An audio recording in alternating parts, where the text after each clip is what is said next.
So our next presenter is Nick Little. He started his career with British Rail in the 1970s, working on a number of projects, including the Advanced Passenger Train. He was recruited by the UK Post Office to assist with the purchase of a fleet of multiple unit trains to carry mail overnight, replacing the traveling post office cars. 19 Michigan winters ago, he came to Michigan State University for a year on loan and actually stayed. What were you thinking? You probably wondered that last winter, I'm sure. Yeah.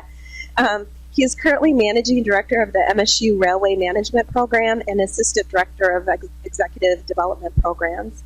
Nick is passionate about developing future leaders for the global rail industry. Well, thank you very much, Nikki, and good morning, everyone.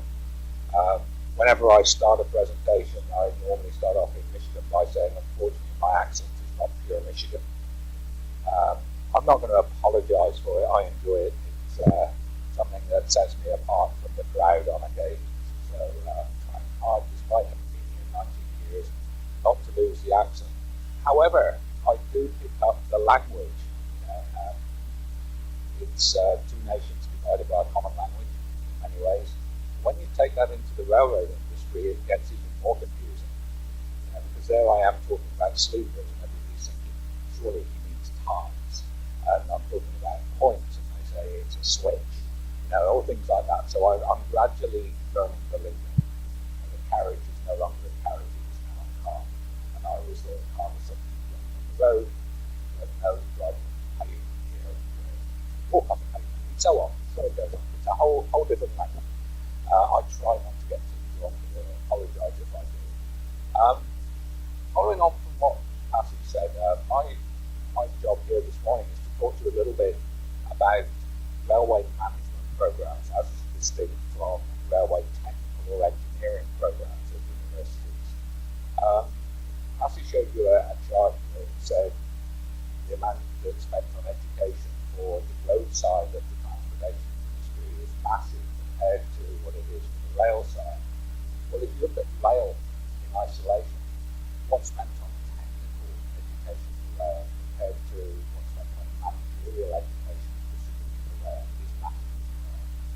So what do railway organisations tend to do when they want to educate their workforce who are coming up and have been identified as potential leaders of the organisation in the future? They want them to learn about industry. What is it that makes industry tick? What is it that you have to be able to do well to be a good man and be a good leader for the future? So they go online, Google something, and find that Harvard and Wharton, places like that, are the places that you've got to send the future man, because everybody gets it.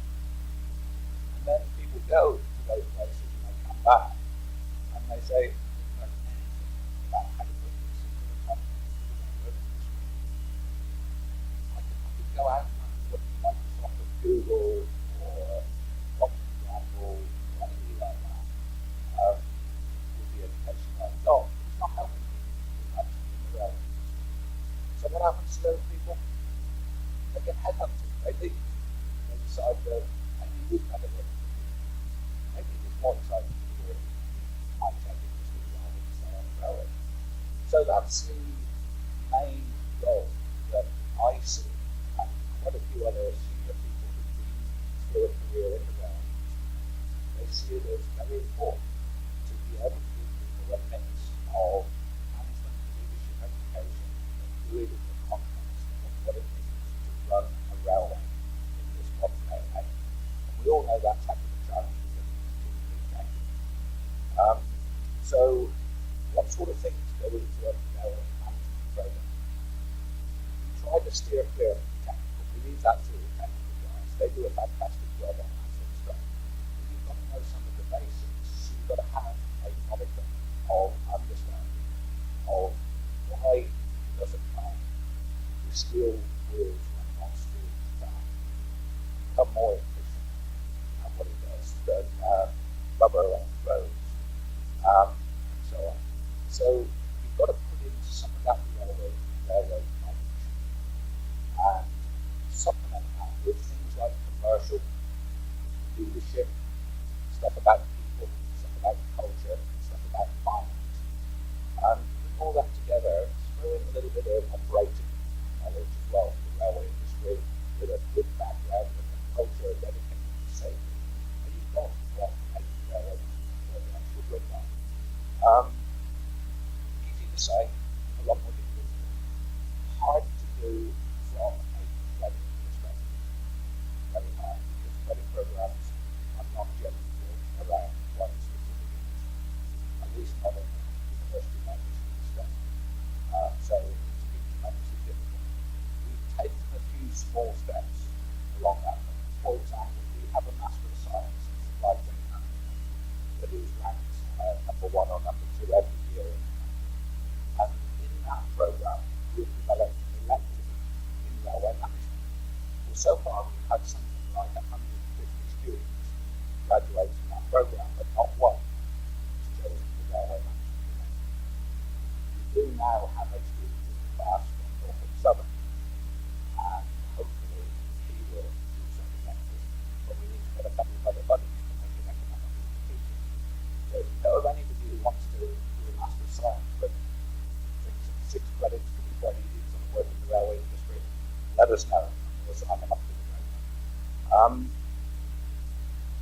We decided that in 2006, an offer of a major donation to the university to do something in the railway management was too much to turn down. Our president, Joanna Simon, basically said to IB, you will do this program. IB at the time, he's no longer with us, said, I don't think there's a future in that. It's a dying industry. Look at all the other industries that are around in 1850. They're all gone for the most part. Why should I waste time investing in that? I thought, oh dear, if he's going to stay here, I've got to go somewhere else.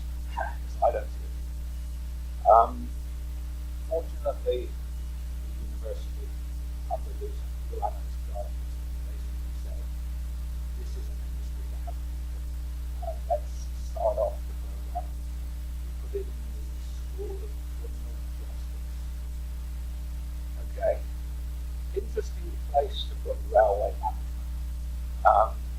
Why did it go there? Well, there was somebody there who had a job that wasn't really good for life, had an interest in safety, and was very highly motivated to do whatever Joanna Simon wanted.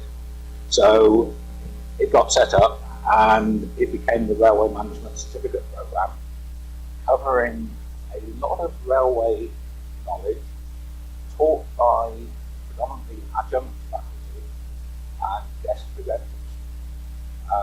When that gentleman, some of you may know Dennis Nielsen, when he decided to retire a couple of years ago, the university came to me and said, Nick, you've got an interest in railway, you've worked in the railway industry in the past, you've been here long enough, you don't think you can go back to England. Would you like to take it over again? I said, yes, please. Then they said, but we'll only be happy. Okay, so now I've got 2 jobs. But the important thing I thought at that time was, how on earth do we actually take this and make it something that is very reactive to the needs of today's and, more importantly, tomorrow's railways? Passy showed a slide at the very end of his presentation which had a really telling bottom line, the win-win. I'd like to take that a stage further and say it's really a win-win-win, because it's not only academia and the railway companies, the industry as a whole, that's going to win from this. What about the people themselves? We have a duty as educators to the individual first and foremost. I'm a great believer in the AMP student being the one that votes with their feet, that tells other people how good things are, and we've got to make use of that fact. So the students themselves that come through the program are in many, many ways my key community that I want to make sure I get to. Because our program is not a credit program, we're talking about people who work in the industry. So between 2007 and today, we've run our program about 9 times completed. We're in the middle of the 10th program. We've graduated over 150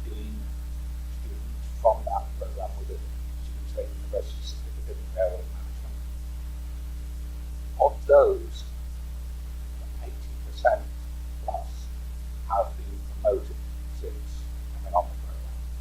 So they've got extra knowledge that they've put to good use to do their job better and make themselves notable. About 20% have actually moved companies. Now you talk to some people in the industry and they say, why should I invest in sending somebody on an education only for them to go somewhere else? I've always said that's a cost that you would have been prepared to pay, because what you're doing is growing knowledge and capability of the industry as a whole. It's very interesting that the people who have left one company and gone to another have not generally been in railroad companies, because we also attract people from the supply side of the industry, and it's those people that are tending to move, and those people that tended also to be commercial sales oriented people. And we all know how fast and furious salesmen move around between companies. So the other area that we're looking at developing in the future along our railway management side is what can we do to support the commercial activity of railway companies. Michigan State is recognised as the #1 supply chain school in the country, come up in many different polls, particularly for undergraduates. So every undergraduate out of our business school, as part of their degree, has a mandatory course in supply chain management. In that course, they talk very little about transportation. Just mentioned as almost an essential, something you've got to have, something you've got to live with. We then offer a specialty in transportation, so that's another 3-credit course that they can do, and in that course they go a little bit deeper into the different aspects of modal choice in the background of some of the different transportation systems that there are, and they talk a little bit about rail, but we don't offer a degree in railway management, and we probably never will. We also are building relationships internationally. Our business school, the Eli Grove College of Business at Michigan State, has a number of international partnerships. The one that I'm working most closely with on the rail side is with the University of Leeds in England. So that gives me a chance to get back there and have a decent beer occasionally. Leeds has an institute for transportation studies that actually does a lot of work on the consumer side of the transportation industry. So they're looking at what is it that the public really values and is prepared to put money into in terms of getting the best out of rail, out of road, out of bus, out of any other mode of transport. And we're developing a lot of inputs with them as well. We're also working with the UIC in Paris to try and develop, jointly with the school in France, a global MBA in railway management. Plus, if that is a success, there will be 2 lower global certificates that we will contribute to and be a major player in as well.